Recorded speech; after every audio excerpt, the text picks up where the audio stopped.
Welcome back, trainers. So we have a new event coming into Pokemon Go. That's going to be the Extravaganza, featuring a new shiny Pokemon, Buneary. So we're going to be going over that more here in just a second. But if you're not aware, we also have Lucky Friends, which was introduced today, which is kind of a big deal.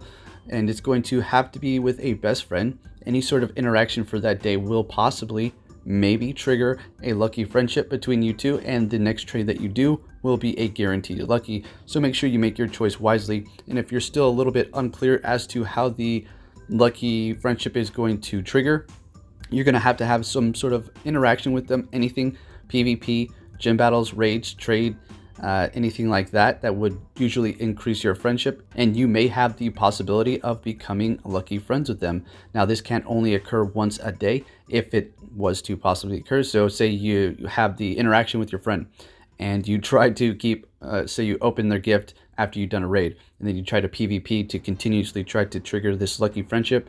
That's not the way it works. You can only have one chance.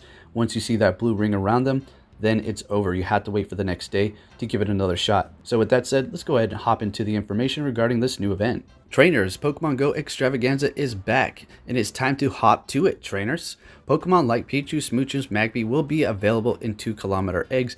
They already were. Is it going to be an increased chance now or something?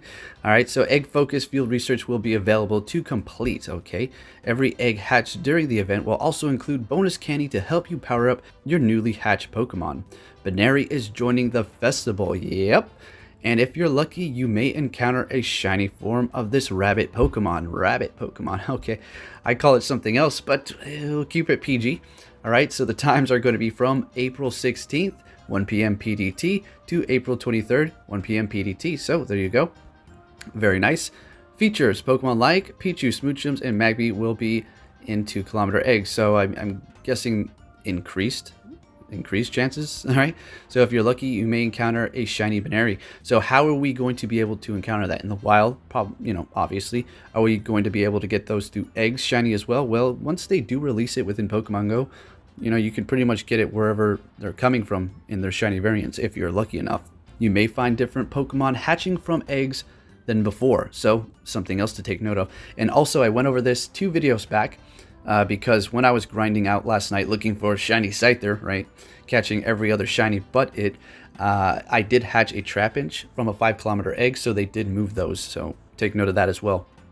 Bonuses, 2 times hatch candy, 2 times incubator effectiveness, which is fairly nice. So if you do have those super incubators, now is the time to use them. I personally have a ton of them from when they had those nice raid boxes, and I just continuously bought them up, and now I'm sitting on like 170 super incubators that can be used multiple times. So I am good to go for this event. Lucky eggs will last twice as long, so if you're trying to get that XP, hitting up those raids with your friends, because Giratina is here, and that's something you definitely want to raid, now's the time to turn those on, and make sure if you are about to hit Ultra Best Friends to also turn on those lucky eggs. And now for the field research, limited time egg focus field research will be available during this event. So there you have it, trainers. This should be pretty nice. Shiny Buneary. All right, let's go ahead and go over that as a matter of fact to see how good it is in Pokemon Go. And regarding ways to prepare for this event, basically just stock up on super incubators. Other than that, we're just going to have to wait and tap on as many Bunearys as we possibly can to see if we can find a shiny. Speaking of that, let's go ahead and check out its stats to see how well it is in Pokemon Go. Alright, so we have Lopunny over here. Let's go ahead and take a look at this thick bunny here. It's going to be a pure normal type. Max CP at 100% IV, 2059, attack 156, defense 194, and stamina 163. It is going to be weak to fighting and resisting ghosts, being a pure normal type. As far as the moves, for the quick moves we have pound and low kick. For the charge moves we have focus blast, hyper beam, and fire punch. So regarding PvP, it has some sort of usability here, with that fire punch being a multiple charge move. Not going to take too much energy to finally get that off. Now regarding the other moves, it's a little bit underwhelming, so I'm not going to glorify it. I'm not going to bring it down. It can find some sort of usability one day somehow in some sort of battle, but otherwise it's just a pretty mediocre Pokemon. But hey, it's going to get a shiny nonetheless, and that's going to be nice to add to your collection. Alright, trainers, now for a bit of random news here regarding Castform and Weather Ball move. So this is a pretty neat trick that Chirk showed me, the one that I do PvP. We're going to be taking a look at our battles here in just a moment. So when it did receive its signature move on Lotad Day for the Castform, you can now TM the water, fire, and ice cast form to receive Weather Ball, and guess what? It will go to their specific type. It is going to be a 3 charge bar move, and for whatever type they are. As you can see, I just got it here from my water cast form, and it does have Weather Ball with water typing. So that is pretty interesting. And honestly, out of doing all of these tests here, I feel like the water one is going to be the best out of all of them. Although the ice one is pretty good with powdered snow, will be able to charge up that Weather Ball fairly quick, seeing that is going to be a 3 charge bar move. But water gun is just a strong move, and it has decent energy as well. So I don't know if you're seeing this problem in PvP right now currently, but ever since Lucky Friends were released, as well as the poses, Pokemon have been not appearing on the field. As you see here, I'm going to have to cut this battle out. I did continue on through the whole thing without seeing any Pokemon. Didn't know how much health they had. But yeah, it's just a weird bug. Let me know if it's happening to you. It happened to multiple trainers that I actually battled today with. So now we're going to be taking a look at a battle using his cast forms as well as the water one that I have. I did not go through all of mine and TM them to receive the Weather Ball for their specific typing, because I simply just do not want to run through all of my TMs, because by the time I'm done, I could probably have like 4 TMs left, and I finally stacked up quite a few of them so I can do some sort of project in the future. Anyways, if you're wondering, well, okay, are they actually going to be good?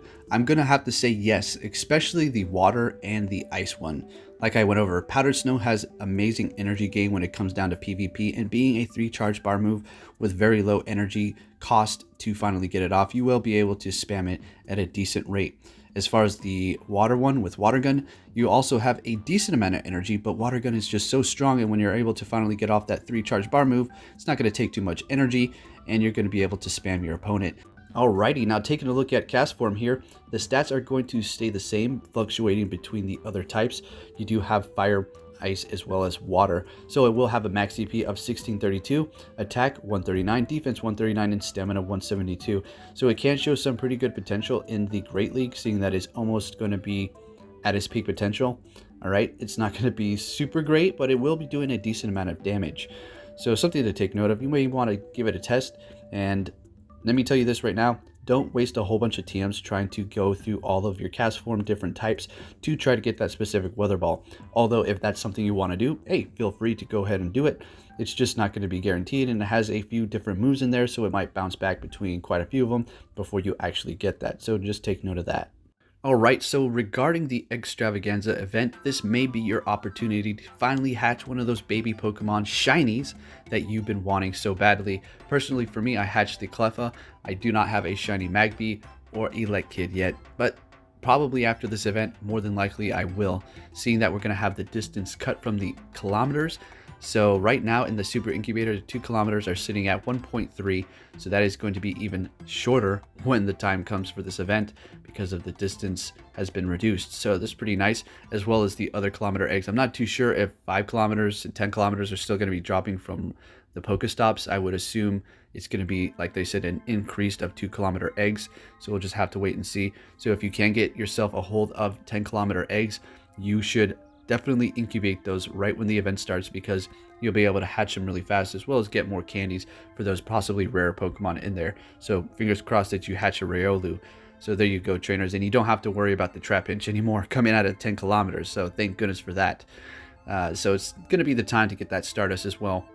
There is not going to be any mention of increased Stardust, only candies, but I will definitely take advantage of the situation by hatching as many 2 kilometer eggs as I can, as fast as I can, to collect that Stardust. So that's going to be nice. So if you go ahead and take a look at my incubators, I have 118 that have 3 uses left. Wow, okay. And then 86 with 1 use, and it looks like the rest are in the incubators. I'm actually burning through them quite significantly fast. As far as those regular incubators, I do believe those are from when they were handing out the free ones, and I'm still holding on to them as of now. That's pretty crazy. So yeah, I usually will incubate 2 kilometer eggs, like you can see in the free one there. It's better to use the free one than just use the blue ones. Who knows what kind of event we're going to get where the distance is cut down extreme, and I'll be able to just hatch as many as I can, and if I run out of super incubators, well, I'll just use those regular ones. And with that said, trainers, I'd like to say thank you for watching. I hope you enjoyed this video. If you did, please give it a big thumbs up, and I'll be catching you all next time. Take care.